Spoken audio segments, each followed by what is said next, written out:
Welcome to the Winners Win podcast, where we highlight awesome people in Kansas City and their secrets to success. I'm your host, Jaime Simpson. I'm the Chief Operating Officer of Net Standard. At Net Standard, we manage technology so you can manage your business.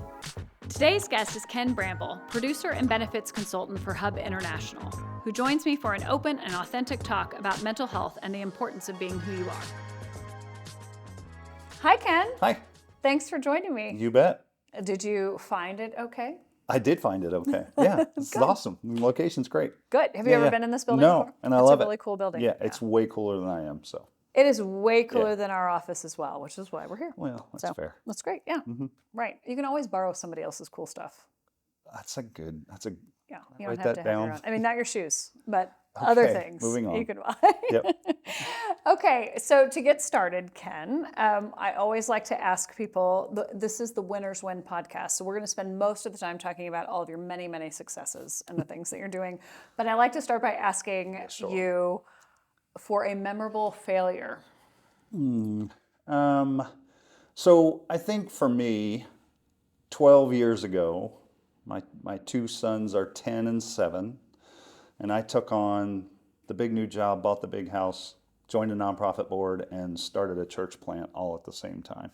Because that's easy, right? Well, you're probably not going to succeed in all of those at once. Is that going to be a problem? And it's a huge part of my story and my path that I just took on a lot at once and got introduced to anxiety and what that feels like and what it means. And so it's probably less of a failure or more of just a part of my path and part of my story that's taken me to where I am today, that mental health is a huge focus of what I do in working with my clients and helping them serve their employees and build culture and all of that. So I wouldn't say necessarily I failed as much as it was just, I learned a lot, which you do learn from failures. So that's probably... Well, that's always how it comes back in the conversation, right? Is almost always whatever that memory is, you've learned something from it and done something different moving forward, whether it's losing a ball game when you were a kid or something that happened on a raft or whatever your story is. People tend to take the lessons they've learned and apply them elsewhere. So excellent. Well, we'll talk more about that in a few minutes. But before we do that, for people who don't know you, can you do a little bit of like a very quick, here's who I am and what I do kind of thing? I love the very quick designation. You and I spent enough to time together to know that could go. Yeah. Grew up in Baltimore, chased a girl to K-State who's not my wife, and have been in Kansas City ever since I got out of K-State. A wife that I've been married to for 27 years with two sons that are 22 and 19 and are on their way into their adult lives. And my wife is working on getting her master's in counseling right now. She's interning in that effort, which is really cool. And I've been in the space of employee benefits for 25 years. Worked with large agencies and large insurance companies and have settled into, I'm a benefits consultant / producer. There's different vernacular and everyone understands a different name about that, but at Hub International in the employee benefit space. So I have a book of clients and business that I work with and serve every day. So that's what I'm doing. That was a very efficient summary. Good. It's really good. So you met your wife at K-State? Met my wife at a job out of college. Okay. She's a Southern belle from Atlanta. So, yeah. Good. Good. I just needed to clear that up. Yeah. Yeah.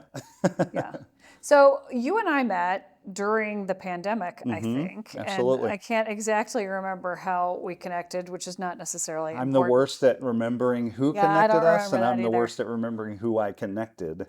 But, yeah. Well, it doesn't matter because eventually everybody sort of comes around, right? But so I think that was the first time you told me a little bit about your passion now and what you do for people, which certainly benefits is, like you said, a big part of your career story, but you are doing so much with that. So I don't know the best way to tee that up other than to ask how you explain it to other people. Yeah, so the way I explain it to other people is, well, there's a piece of the story that I think sums it up best. So when I was going through all that 12 years ago, I went to one of these rubber egg breakfasts with 300 people in the room, right? An industry breakfast that you have to go to. And I was kind of in the pits of anxiety at the time and hiding it. My best friend at home, my wife, didn't even know about it. I was doing my best to hide it. And I went to one of these breakfasts and the problem when you're in that space and you walk into a room like that, you look around and you kind of think to yourself, how come everybody else has it all figured out and I'm such a mess, right? Like look at, and this is back 12 years ago when everyone's in cufflinks and suits and prettied up and all of that. It's that whole layer is on top of it as well, right?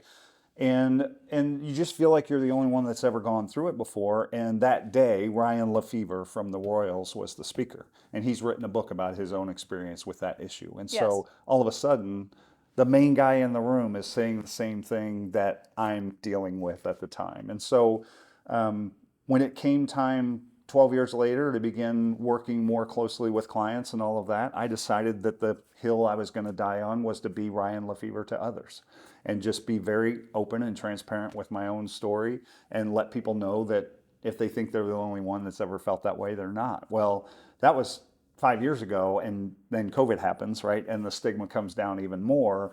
And so I just happen to be lucky enough to be operating in a world with something that's important to me, where the world is now open and accessible to that conversation, or it allows me to be accessible to having that conversation. And so that's kind of how I got there. It gives me the opportunity to not wear a mask and just be who I am, right? Like I think we've all gone through parts in our career where we came out of college, it was fake it till you make it, and get the biggest thing you can get and you'll figure it out when you get there. Well, what people don't tell you on the backside of that is all the stress that comes with it because you're trying to be something that you're not. Sure. And so the last thing I do is give a college student the fake it till you make it, thing. I'm like, hey man, just be who you are and let people know that you're fresh out of college and you're trying to figure this out and you're really interested in learning more about X or whatever. Don't act like you know everything that there is to know, because you probably don't. And for me, I learned it a lot later in life than a lot of people do. I mean, I was in my early 40s when that whole thing kind of happened and came about. And so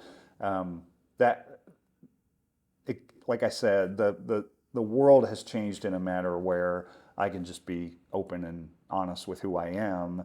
I mean, when we were kids, we'd wait in line at the Kmart or whatever, and my mom would talk to somebody for 30 minutes, and we'd get out in the parking lot, and we'd say, "Who was that?" And she'd go, "I don't know. I just met her."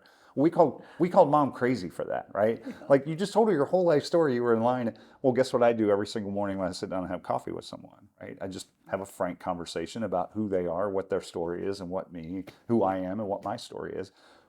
That's because the world has changed in a manner where that conversation is open and available, and people are available to that conversation, which is really cool to be living in a place where who you want to be, that the world accepts that.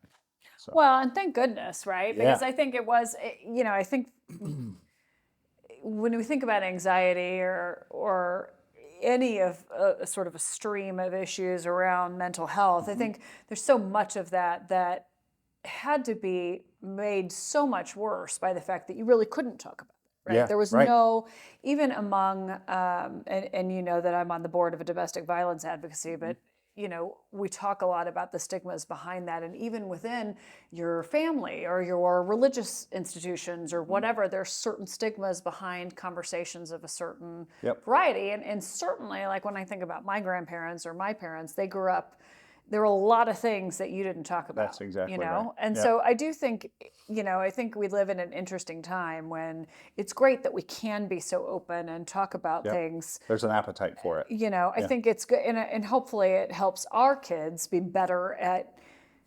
verbalizing when they're not feeling the way they should. Yep. Yep, absolutely. Yeah. So how has that changed? How did all of that change your perspective, right? Because you can't just walk out of that breakfast and then be like, oh, great, I've decided to do something else. And so... Yeah. I mean, it's certainly a course of time, right? I mean, I would say the immediate thing that happened was after that experience, 2 years later, a close friend of mine that I'd known through the sport of triathlon for a lot of years called me and said, do you want to buy Mom's business with me? And it was a really cool opportunity. He and I had always dreamt about working together, and now this thing was available. And I kind of stopped myself and said, I'd love to do that. Sounds amazing. Let me tell you what I think I'm pretty good at, and let me tell you what I think I suck at. And it just so happened for us, we were really lucky that those skill sets just meshed perfectly. Yeah. Like, his strengths were things that I wasn't very good at, and I had some strengths that he just, didn't excel in either. But going into that, in the past, I probably would have said, this is amazing, let's do this. What do you want me to do? I can do that, and I can do that, and I can do that, as opposed to, if this is the right thing at the right time for you and I to go into business together, let's make sure we both understand what we're getting out of this. And we went even so far as to take personality tests and kind of look into those before we went into this partnership together. I would have never done that prior to that experience. I would have been the kid on Christmas Eve saying, yes, I want to open that gift tomorrow, and I'm just going to go for it, and not run the risk that I might not get that gift tomorrow, So that was probably the biggest kind of immediate outcome from the experience. Do you feel like I'm sure the answer is yes. So there's probably a better way to ask the question, but I guess it would be, how did it change your relationship with your boys? Because you said they were that age, right? 10 and 7, which are such big ages for kids of all, I mean, any gender kid. But like, how does that, as the dad, how does that affect? I got to tell you, you hit on something that's so big in this whole path and this whole walk. And so when I went through all that, after about 4 months of it, I kind of came out to my wife and told her one day what I was dealing with. And she said, well, you need to call Cam, who's my pastor and one of my best friends. And so Cam came over, and we had what we call the kitchen table moment, which was a Saturday afternoon in my house of me just letting it all out, right? And during that conversation, he said, you need to share this with your boys. Now, they're 10 and 7 at the time, and I'm dad, Ironman triathlete that gets it done and doesn't, Big job, and I was like, house. that's not big, right, all that. And I'm like, no, that's not how this works. He goes, you need to let them see how dependent you're going to be on God to get through this. And for me, that was so against my way of thinking. Yeah. But I took that advice as they grew up and did it multiple times in other scenarios where I may have been facing something and didn't have the answer or whatever, or I fell and, normally would have just kept that to myself and not, or failed or whatever. And they got to see Dad not always be the thing. Like, my dad worked for Bethlehem Steel for 42 years. Anybody in Kansas City that spent more than 10 minutes with me has heard that roll off my tongue. Like, he showed me what hard work looked like, right? He was there every day and did the thing, never complained. And I joked with people, like, when we wrapped up partnership in our company, and I was back to kind of the world that we live in today, and I was visiting with people around town to try and figure out what I wanted to do next after we wrapped up that company, that partnership. People would say, well, what do you want to do? What do you want to do with yourself? And what are you passionate about?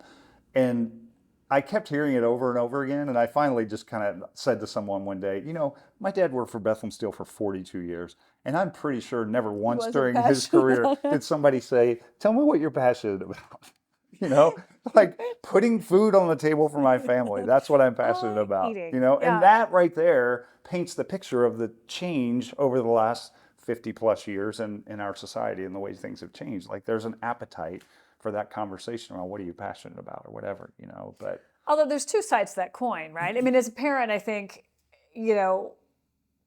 it's the balance of the two, right? The balance of, I've got to put food on the table. I have some responsibilities, and I'm going to get asked to do some stuff that is not exactly what I'm just dying to do.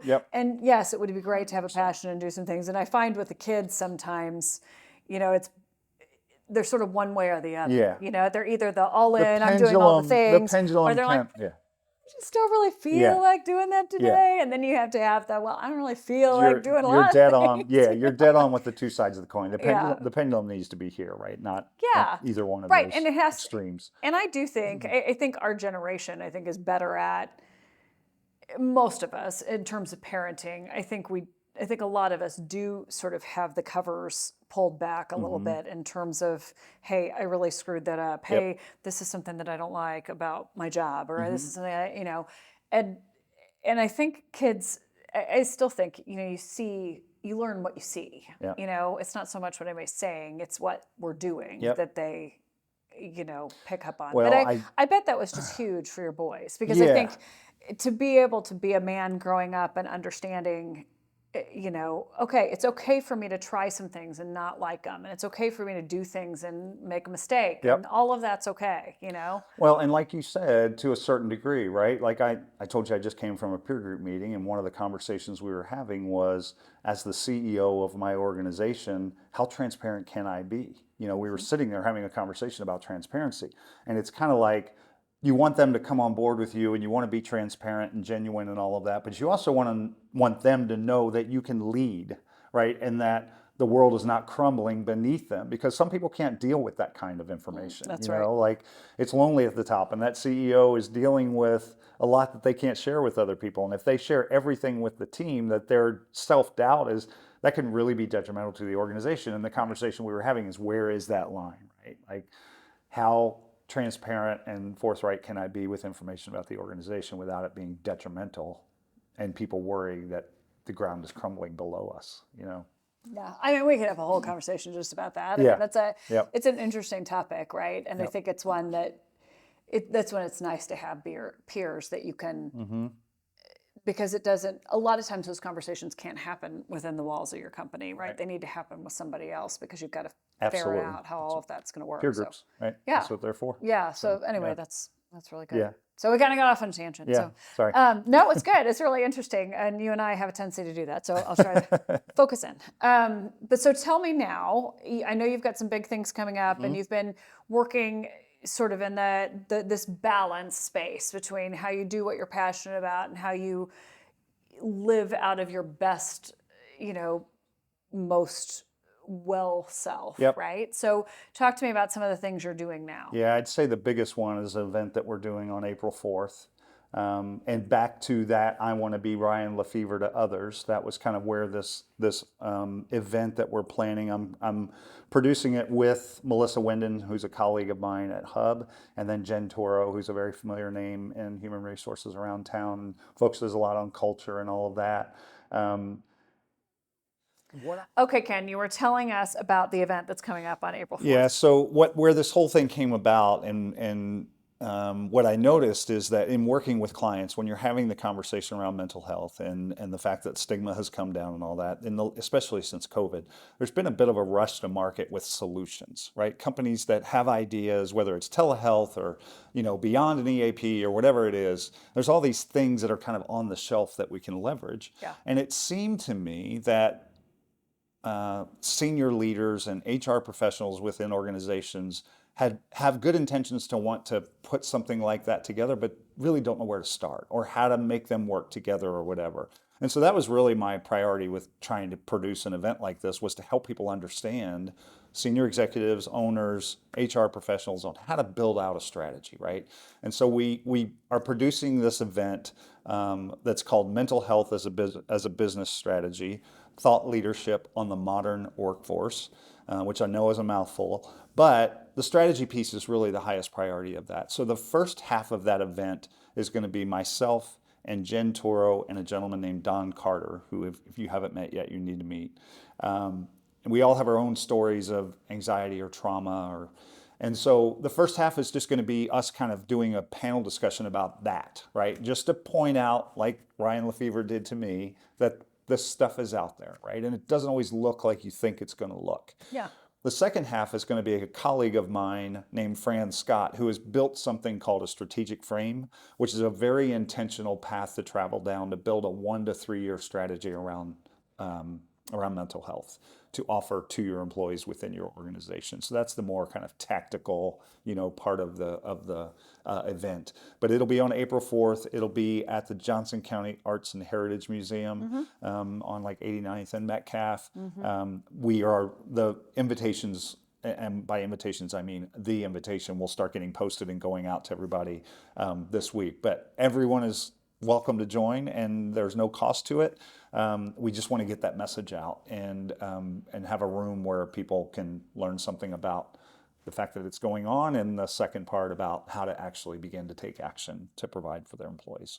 So is your target audience for the event, are you looking at HR people? Are you looking at C-levels? Yeah. I mean, obviously you say anyone can come, but is there a specific... You hit it right on the head. So the only risk is that if it's a room full of strictly HR professionals, there's a little bit of preaching to the choir there, right? Yeah. Typically, the HR professionals are the ones that are closest to the issue and recognize that something needs to be done.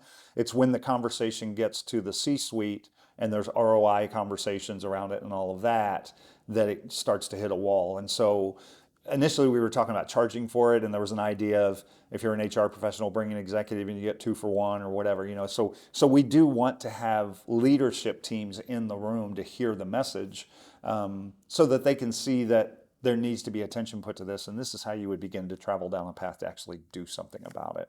So that's the audience. It sounds, I mean, and you know our business very well, but you know, I think one of the things that happens when it comes to employee benefits is there's sort of a scale that becomes a problem at different levels, right? And I think mental health initiatives sound like the kind of thing that a company with 50 people goes, I'm not sure how we're going to take that on, right? Because I don't have a full-time HR staff, I don't have this, I don't have that. And so it does seem like it would be interesting to hear the approach, and I'm sure the framework allows for that scale at different sizes. Absolutely, and the different... absolutely. I mean, that's, you know, you can I can kind of picture the scale of number of employees and years in existence or whatever, and then all of these logos kind of splashed on that map of what's available to those companies, down to the smaller ones, all the way up to the 1,000+ life groups. But absolutely, this is not an issue that is outside of an opportunity for a 50, 25, 20 life group anymore. Like, they're all people. Just because you have 20 and not 2,000 doesn't mean that we shouldn't be giving attention to it. Yeah, no, I think that's really good, because I think, you know, it's funny, you could do this as a parent or as a leader or whatever circle you're in, you know, it's one of those sort of invisible issues, right? And until it's not invisible, which is often later than what you want to deal with it, you know, it's like, how do you, it's easier for me to kind of think, oh, I think our group's kind of good. And then you go, oh, wait a minute. Obviously, I'm not going to be the one that knows if we've got a... That's exactly right. So, so I think it sounds like a great opportunity for leaders organizations to understand those issues. We'd love to have people there, and like I said, we'll start splashing that invitational over LinkedIn and around town, so people will begin to see it with particulars on how to register and all of that. But we're excited about it. It's coming up on April 4th, so we're on our way. Yeah, it's like it's a month away. Right there. That's right. That's really close. That's great. That's great. So I have to ask you this because I'm dying to know, and I probably asked you before. Oh no. But have you met Ryan Lefevre? I was in the room when he presented, and then I had a conversation with him on the phone to circle back and let him know that he was a big part of this story. That's what I was wondering, if you'd ever closed the loop. Absolutely, I've closed the loop. Because he's a great guy, right? And really great guy. I just wondered if he knows. No, he was awesome, and he was all about the story and the fact that he was part of this path that I'm on, and I mean, he was really a hinge point, you know, in this whole thing. So it's really it's neat how, like you said, somebody's vulnerability can speak to somebody else. And I think that that's a really neat part of the story. So I'm glad I feel like you need to. And if you hadn't, then we needed to figure that out. I told you we were talking about transparency and vulnerability and all that in this meeting I just came from. And one of the things that was pointed out to me was that we watched a video about a guy talking about the word vulnerable. And he took the word vulnerable and then drew a square around able. And just talked about how you have the ability, you know, now you are able when you're vulnerable, that you know, the able is in that word, and it gives you the ability to accomplish so much more when you just approach it from a place of vulnerability as opposed to wearing the mask and all that mess. So that's great. Yeah. Okay. Well, we need to wrap up. Okay. So tell me what word of wisdom would you give for someone based on your experiences? I was asked this last week in a conversation. Well, then I'm going to need you to say something different. And I won't say what I said then. Just kidding. Clearly now. It's fine. Feel free. No, you know, I will tell you the same thing. So the question formed to me there was, what would you tell your younger self? And my younger self didn't believe that these relationships could be genuine. Right? If I knew you through business, well, that's business. That's not my friends and my family. Right. And the people that a lot of the people that are very successful from a business perspective learned that at 25, not at my age.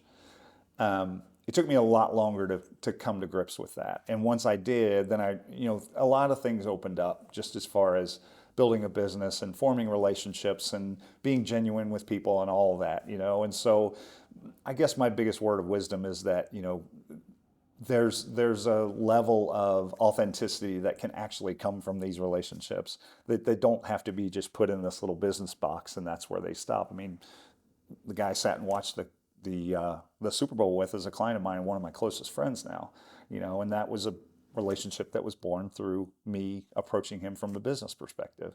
At 25, I just didn't see the world that way, didn't think that way. So I also don't say I wish I would have done that at 25 because we're all on our path for a reason. What led me to this place makes perfect sense. It's the reason that I am where I am, but that's something I probably would have done a little different. So that's it. Well, it ties to so many things you've already said, right? Yeah. It ties to being vulnerable. It ties to being authentic and transparent, and that's where real relationships absolutely come from. And thank goodness that you can make friends when we spend as much time as we do on our business. If you could never have authentic relationships there, then think how even more isolated things would be, right? So anyway, well, that's great. I appreciate you sharing with us. Thank you so much for the opportunity to speak with you. This is great. Of course. Thanks.